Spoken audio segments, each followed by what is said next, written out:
6 de la mañana a orillas del lago de Maracaibo.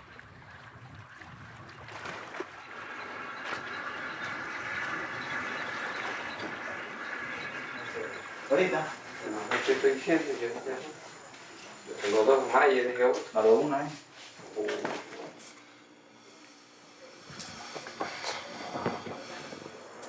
¿Te cayó bonito, Robert? Mi nombre es Aníbal Gutiérrez. Me dedico a la pesca ya hace 3 años.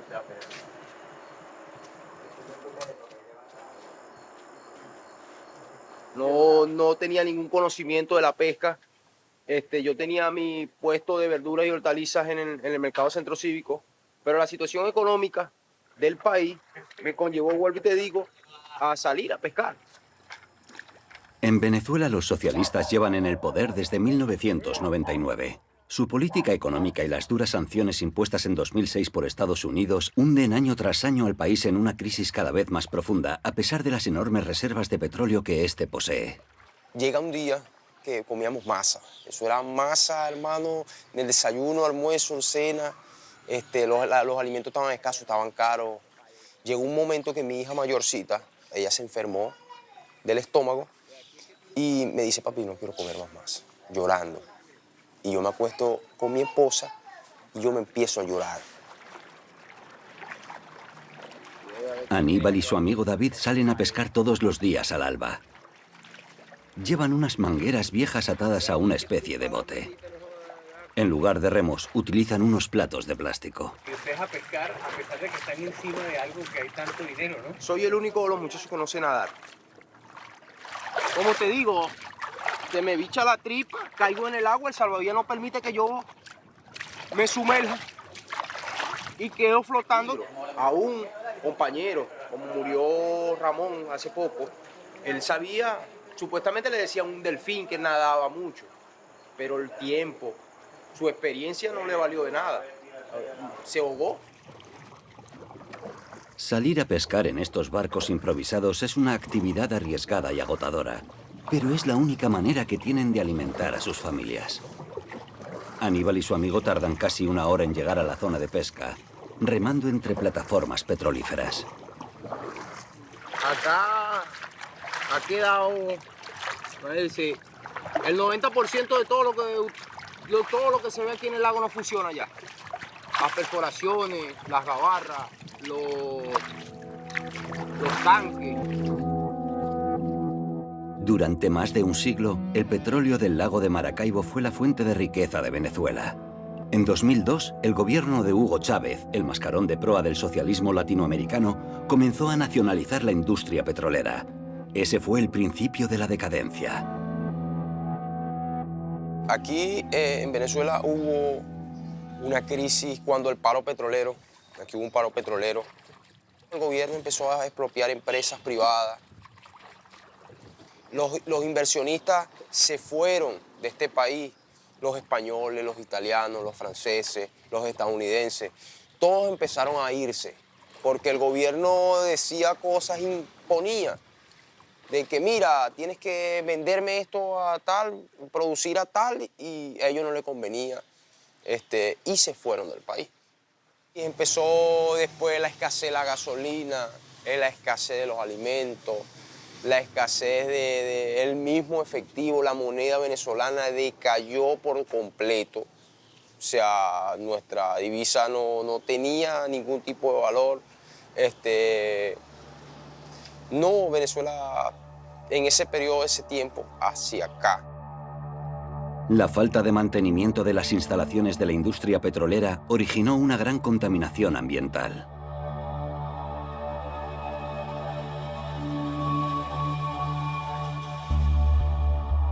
Aníbal no tiene más opción que pescar entre manchas de petróleo y algas venenosas.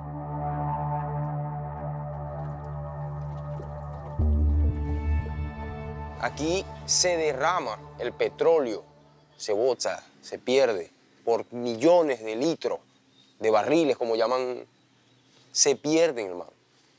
El gas natural se pierde.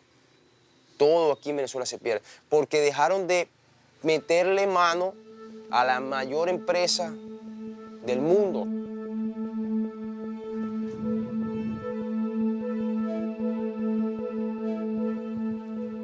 Aquí llegaron una empresa australiana y unos rusos que la ingeniera se puso a llorar al ver la magnitud del derramamiento del petróleo que hay aquí en Venezuela. Ellos quieren o anhelan tener la riqueza natural que tiene Venezuela y aquí dejan que se desborda y se pierda como que si a nadie le interesara.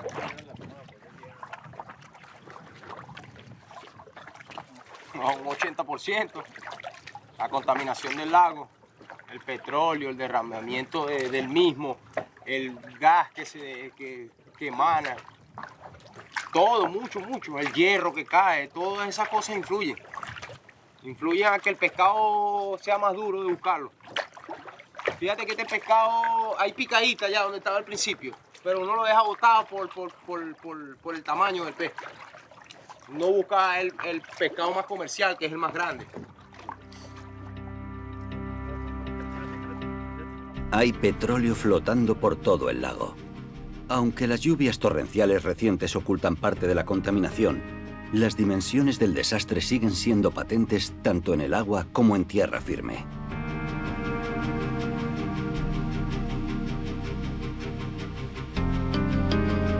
Dentro y a orillas del lago hay actualmente 6.000 pozos de petróleo abandonados a su suerte, que ya no reciben mantenimiento.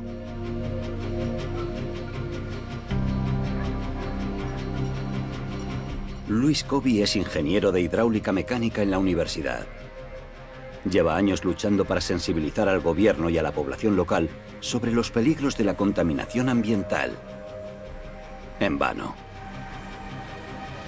Esto que viene aquí es parte del derrame de petróleo que produce, por las presiones que ejerce el mismo balancín, ese es un gas que se fuga. Esos son recursos que verdaderamente se están perdiendo y que esto, por supuesto, trae contaminación ambiental y causa un peligro tanto para la población como para las casas donde tienen algunas tomas, pues, de manera irregular y no precisamente con las técnicas o las normas, especificaciones.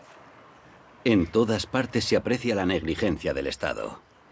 Estos conductos tienen una función, es de drenar el caudal de agua que viene de las calles de los diferentes sectores.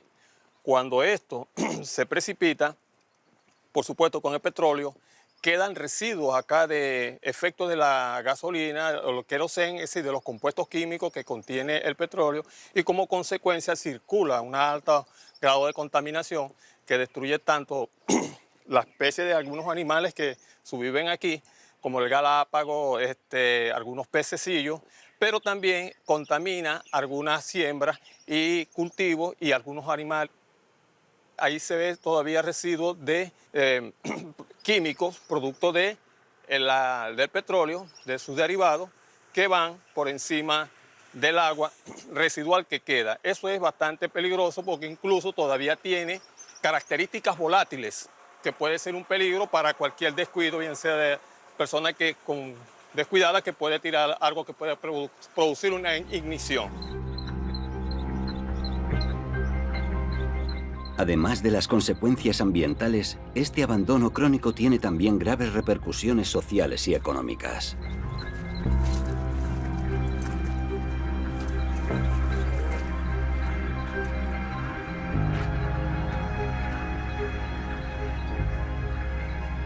Sí, pues ahí se ve que tiene años que no lo vienen a revisar. Porque si lo vinieran a revisar, tuviera al menos pintadito y no tuviera el poco de monte alrededor. Eso tiene años que no lo vienen a revisar. Y como les dije, eso está trabajando quizás 20, 30 años que no... 10, 20 años. Mi nombre es Carlos Enrique Rodríguez Quiñones, tengo 60 años. Comencé en la industria petrolera desde muy joven, a la edad de 20 años. Yo estuve incluido en el paro petrolero y quedé cesanteado por el gobierno. Diciembre de 2002.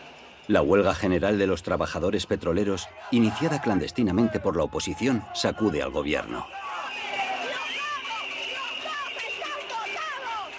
El presidente Hugo Chávez prohíbe la huelga, despide a la mitad de los empleados de la Compañía Petrolera Nacional y los reemplaza con nuevos empleados poco o menos capacitados. Comienzan así los problemas de la industria petrolera. Si me llaman, yo no trabajo en la industria porque voy a trabajar con alto riesgo. ¿Cómo entra uno sabiendo que ahí hay una bomba de tiempo? En agosto de 2012, la devastadora explosión en Amuay, la refinería más grande del país, reflejó el peligro de la situación. Un gran incendio arrasó la zona, que se saldó con 42 muertos y 130 personas con quemaduras graves. El drama puso de manifiesto la desastrosa gestión del sector petrolero por parte del gobierno de Chávez. Actualmente, el país sigue pagando las consecuencias de este accidente industrial. Su principal refinería continúa sin funcionar, por lo que Venezuela no puede satisfacer sus propias necesidades de gasolina.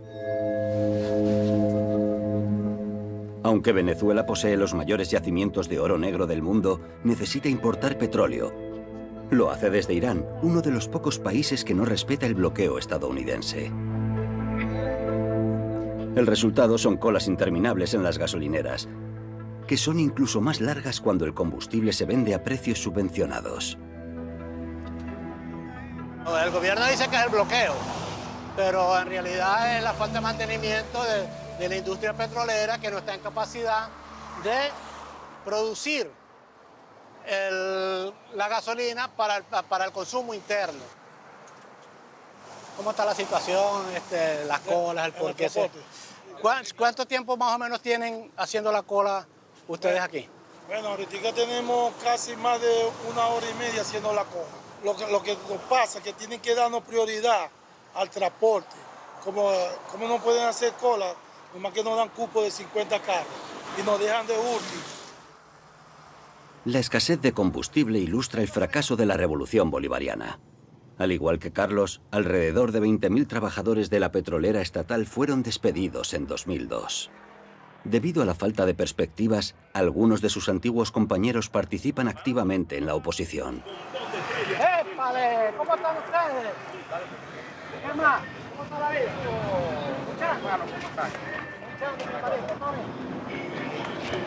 No es de otra, hay que seguir luchando por rescatar la democracia, recuperar la industria, recuperar el país como debe ser. Pues. Ese es el trabajo, que tenemos que hacer. Bueno, no podemos descansar, hermano. Un solo hombre. Sí, esta dictadura está acabando con nosotros, acabando con el país, acabando con la economía, acabando con los petróleos, acabando con todo. Tenemos que trabajar para poder lograr recuperar este país. Claro. Nosotros sabemos que esta es una situación fuerte y difícil, nos va a costar mucho esfuerzo, mucho trabajo, pero si nosotros dejamos este país en manos del comunismo, lo vamos a acabar y lo vamos a perder. Ya, vamos caminando.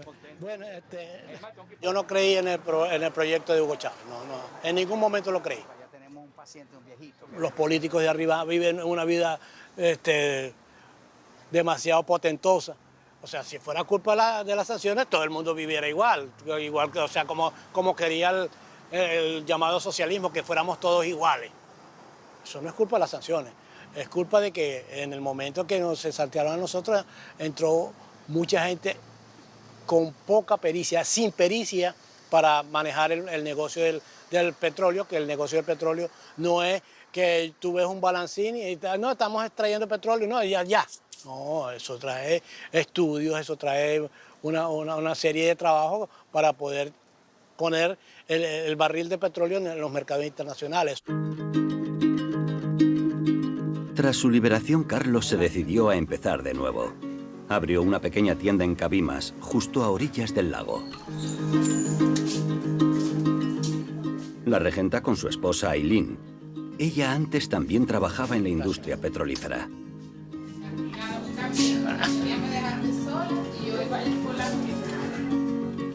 Ambos venden de todo, desde champú hasta figuritas de santos, artículos que a menudo se venden por piezas o al peso. Esto es sal marina que la compra la gente para... ¿va a comprar alguien ahí, mi amor? Bueno, aquí en la... No, sí.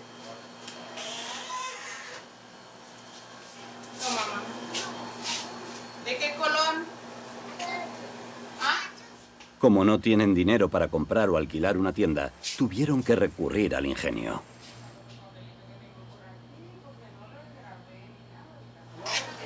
Aquí había una sala de estar. Cuando quedamos desempleados, decidimos montar este negocio y tuvimos que dividir la cocina en dos partes, ¿sí? Cocina, comedor y negocio. Varios años. Sí, ya varios años, son 20 años con el negocito y aquí estamos luchando cada día más y con ganas de que nuestros hijos regresen, es lo más importante. Mientras que Carlos y Ailín salieron a flote, sus hijos abandonaron el país por falta de perspectivas. Se ensució mucho. Y emigraron a países vecinos, Colombia y Chile. Un trago amargo para sus padres. ¿Y cómo está todo por allá? ¿Cómo está el frío? Te quiero mucho, mami. Chao. Chao, mi vida. Dios te bendiga. Dios me los bendiga a los dos. Ya, tira. Chao. Besito, besito. Se cogió el teléfono. Dale, mi reina. ¿Quién es? La hija. La hija y el nieto. En Bogotá con el varón menor. ¿Y se fue cuándo allá? Ella tiene 5 años. Le presento mis hijos. Carlos Alberto, El mayor. ingeniero mecánico. Gracias a Dios, cuando se fue del país ya estaba graduado. Carlin Judy llegó hasta el 7º semestre de ingeniería en agrónomo. Y Carlos David se fue bachiller solamente. Me da mucha tristeza, mucho dolor, porque en la primera crisis los dos trabajamos y estábamos construyendo la casa. Y, o sea, teníamos hasta 2 carros, 2 vehículos y la unión familiar. Estábamos todos juntos. Quedamos sin trabajo, pues todos nos tuvimos que poner a trabajar. Hasta los muchachos. Nos costó porque ellos estaban en las escuelas de PDVSA y hubo que sacarlos para escuela pública. Y luego, gracias a Dios, los pudimos inscribir en una escuela privada. Fue duro porque había que trabajar para pagar todo. Y pues la migratoria es la más dolorosa de todo porque uno no quiere separarse de sus hijos. La vida. En cambio ahorita no, ahorita el sueldo básico son 130 bolívares, pero como ahora tratan de dolarizar el país, son 12 dólares, 12, 13 dólares. Y la cesta básica salió, casualidad, antier salió que está en 450 dólares. ¿Cómo vive una persona con 12 dólares si la cesta básica, lo que necesita, requiere una familia de 5 personas, son 450 dólares? ¿De dónde? Esa es la gran diferencia. Con la desaparición de la compañía petrolera estatal, todo el castillo de naipes se vino abajo. Pronto las empresas que dependían de la otrora floreciente industria también tuvieron que cerrar. En 20 años, la ciudad de Cabimas ha perdido la 1/4 parte de su población. Más de 7 millones de venezolanos han abandonado el país, en lo que constituye la mayor migración de mano de obra de la historia de América Latina.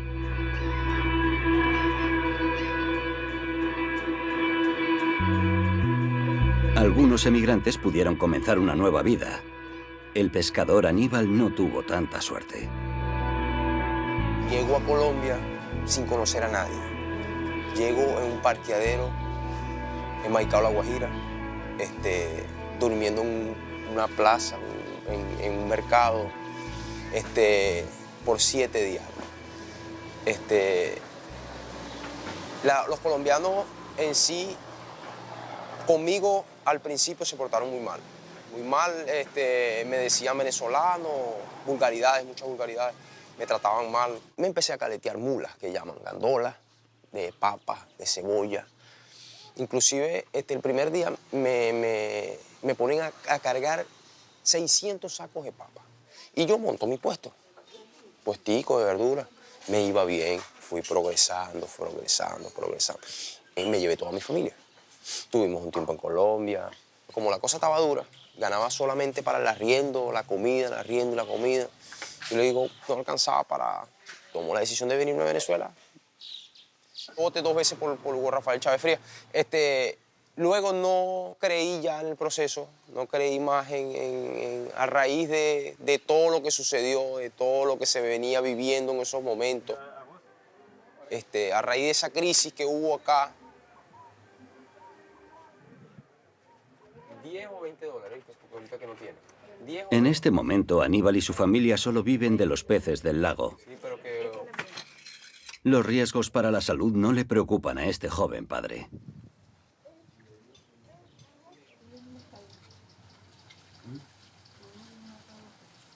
Es escamoso, el pescado tiene escama, correcto. Entonces él se llena del aceitoso, del petróleo, tú lo lavas, el pescado tú le haces así, ya él bota lo negro, correcto, del petróleo, el aceitoso, y tú lo escamas.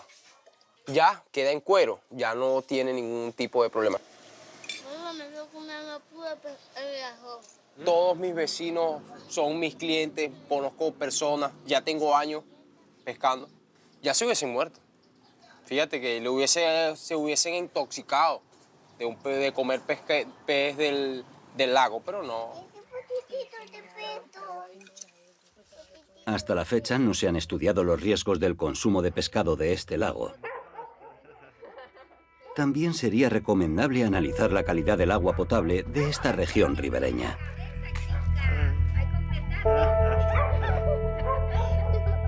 A las tuberías madre no le hacen mantenimiento, supuestamente que se explota una maquinaria, un motor de eso. Y por eso es que no bombean el agua todos los días como llegaba anteriormente.